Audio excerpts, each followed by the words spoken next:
Bonjour à toutes et bienvenue sur Désir Bébé. Si vous êtes nouvelle, je suis ravie que vous soyez là. Cette chaîne est un espace doux et bienveillant pour toutes celles qui sont dans un parcours de fertilité. Aujourd'hui on aborde un sujet qui touche beaucoup d'entre vous, le retard de règles alors que le test de grossesse est négatif. Je sais à quel point c'est angoissant.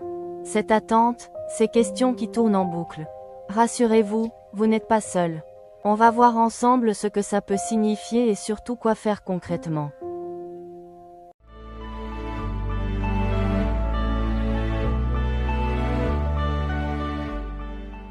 Avant toute chose, je veux que vous respirez profondément.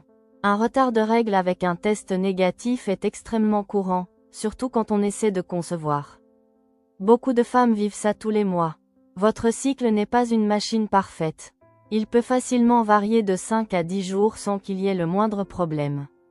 Donc même si vous avez l'impression que quelque chose ne va pas, sachez que c'est une situation que des milliers de femmes vivent en ce moment même.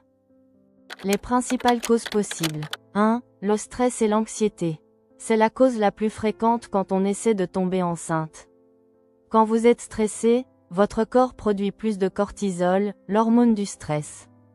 Cette hormone peut retarder ou même bloquer l'ovulation.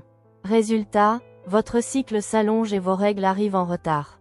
C'est un cercle vicieux parce que le retard augmente encore plus le stress. 2. Une ovulation tardive. Parfois, l'ovulation arrive beaucoup plus tard que prévu, à J18, J20, J22 ou même plus. Dans ce cas, vos règles arrivent aussi plus tard.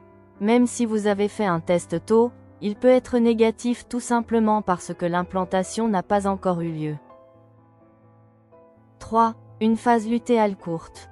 Après l'ovulation, la phase lutéale qui est la période entre l'ovulation et les règles, est parfois trop courte, moins de 10 jours. Dans ce cas, même si vous ovulez, l'endomètre n'a pas assez de temps pour bien s'épaissir, et les règles arrivent en retard ou de façon irrégulière.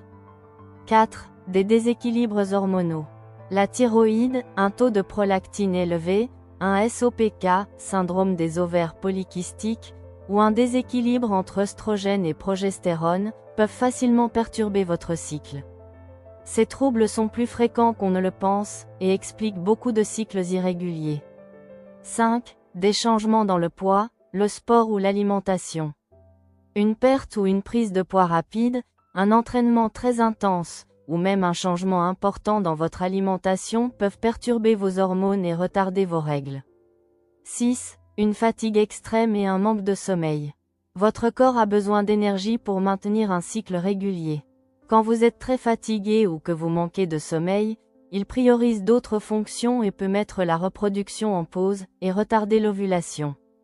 7. D'autres facteurs comme les médicaments, les compléments alimentaires, un changement de pilule, un voyage, ou même un rhume important peuvent influencer votre cycle. Maintenant, passons aux choses pratiques. Refaites un test plus tard, attendez au moins 3 à 4 jours après le premier test. Faites-le le matin à jeun avec les premières urines de la journée. Faites une prise de sang. C'est le moyen le plus fiable, surtout si votre retard est important. Observez vos symptômes sans trop vous obséder. Notez votre poitrine sensible, crampes, fatigue, nausées. Prenez soin de vous, dormez suffisamment, ayez une alimentation riche en magnésium et vitamine B6, réduisez le stress en marchant dans la nature et en respirant profondément. Et puis, consultez votre médecin si les retards se répètent plusieurs mois. Je sais que derrière ces tests négatifs, il y a souvent beaucoup d'espoir déçu, de la tristesse, parfois de la culpabilité. Permettez-vous de ressentir tout ça.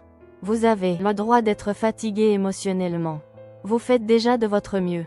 Pour résumer, un retard de règles avec test négatif n'est pas forcément synonyme de problème. C'est souvent juste votre corps qui a besoin d'un peu plus de temps. Prenez soin de vous, soyez douce avec votre corps et avec votre cœur.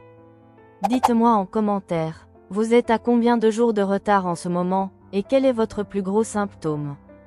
Je ne laisse aucun commentaire sans réponse. Si cette vidéo vous a apporté un peu de réconfort, n'hésitez pas à liker et à la partager. On se retrouve très vite pour la suite. Prenez bien soin de vous, et à très bientôt sur Désir Bébé.